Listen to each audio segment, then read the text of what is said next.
সহজ সত্ত্বে থাকার সুবিধা, ফুটবল খেলা, ঐতিহ্যবাহী খাবার, সমুদ্র সৈকত, প্রাকৃতিক সৌন্দর্যতত্ত্ব, পাহাড়, লীলাভূমি সহ বিশেষ বিশেষ কারণে এই দেশটি বিশ্ব দরবারে আলোচনার তুঙ্গ অবস্থান করে। এই দেশটির নাম নিতেই আমাদের চোখের সামনে ভেসে আসে ক্রিস্টিয়ানো রোনালদোর নাম। মনে আসে জাহাজে ঘুরে ঘুরে দেশ আবিষ্কার করে বেড়ানো ভাস্কো দা গামার কথাও। দি নিউজ ওয়ার্ল্ড অথবা সংবাদ দুনিয়ার আজকের এই পর্বে আমরা জানব পর্তুগাল কেমন দেশ। এছাড়াও এই দেশ সম্পর্কে রয়েছে অনেক অজানা তথ্য, যা জানলে রীতিমতো যে কেউ অবাক হবেন। চলুন শুরু করা যাক। পর্তুগাল সরকারি বা অফিসিয়াল নাম পর্তুগিজ রিপাবলিক। ইউরোপের সর্বদক্ষিণের শেষের একটি দেশ।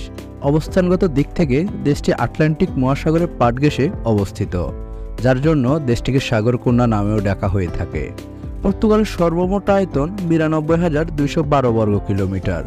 জনসংখ্যা প্রায় ১,২,৮০,০০০-এর মতো। অফিসিয়াল ভাষা পর্তুগিজ। রাজধানী লিসবন ও প্রচলিত মুদ্রার নাম ইউরো। পর্তুগালের পার্শ্ববর্তী দেশ স্পেন। পর্তুগিজ ভাষা বিশ্বের সর্বাধিক ব্যবহৃত কথ্য ভাষাগুলোর মধ্যে অন্যতম একটি। পর্তুগালের স্থানীয় ১ কোটি মানুষ ছাড়াও পৃথিবীর বিভিন্ন দেশসহ মোট ২৩ কোটি মানুষ পর্তুগিজ ভাষায় কথা বলে। প্রকৃতপক্ষে পর্তুগিজ ৯টি দেশের সরকারি ভাষা ও আন্তর্জাতিকভাবে সর্বাধিক ব্যবহৃত ভাষাগুলোর মধ্যে পর্তুগিজের স্থান ষষ্ঠ। রোনালদোর দেশ পর্তুগালে পুরুষের অভাবে বিয়ে হচ্ছে না সুন্দরী নারীদের।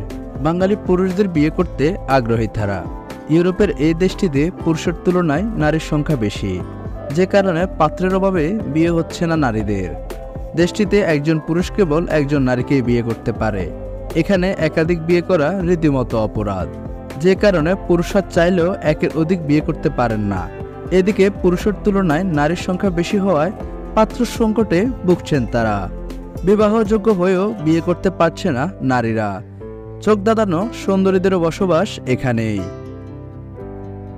পর্তুগাল খ্রিস্টপূর্ব ২য় শতাব্দীর রোমান সাম্রাজ্যের অংশে পরিণত হয়। খ্রিস্ট ৫ম শতকে রোমান শাসনের অভিবাসনের পর ইউরোপের অভ্যন্তর ভাগ থেকে জার্মানীয় জাতির লোকেরা এসে পর্তুগাল শাসন করে। এরপর উত্তর আফ্রিকা থেকে মুসলমানরা এসে দেশটি দখল করে। এরপর এলাকাটি স্পেনীয় রাজাদের অধীনে আসে।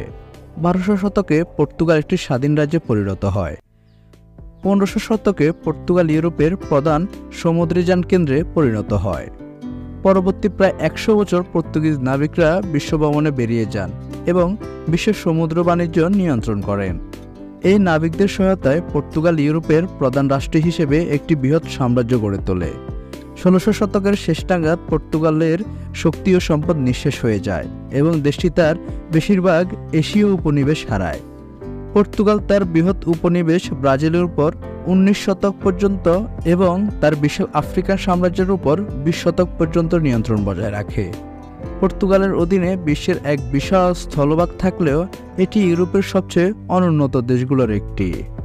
বিশ্বের সবচেয়ে পুরাতন বইয়ের দোকান লিসবনের বারটেন্ডে অবস্থিত, যারা ১৭৩২ সাল থেকে তাদের বই বিক্রির ব্যবসা চলমান। ১৭৫৫ সালে একটি ভূমিকম্পে যদিও এর ভিত্তিটির কিছু অংশ ভেঙে যায়, কিন্তু তা আজও সুরক্ষিত। তাছাড়া দেশটির পোর্তো শহরে লেলো বুক স্টোর নামে পুরাতন আরেকটি বইয়ের দোকান রয়েছে, যা বিশ্বের জনপ্রিয় পুরাতন বইয়ের দোকানের তালিকায় ৩ নম্বরে অবস্থান করছে। পর্তুগালকে কিছু দিক থেকে বেশ ঐতিহ্যবাহী বিবেচনা করা হলেও দেশটির অগ্রণী আইন পাশ করার ইতিহাস রয়েছে। পর্তুগাল হল প্রথম দেশ যা মৃত্যুদণ্ডের বিলাপ ঘটাতে আইন প্রণয়ন শুরু করেছিল।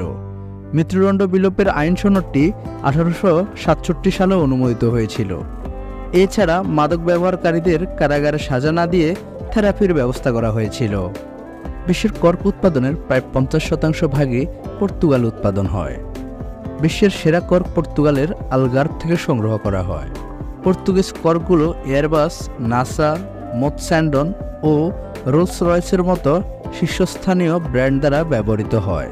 আন্তর্জাতিক মহাকাশ মিশনে ইউরোপের মহাকাশ সংস্থা দ্বারা ব্যবহৃত মহাকাশ যানটিতে পর্তুগিজ কর্ক ব্যবহার করা হয়েছে।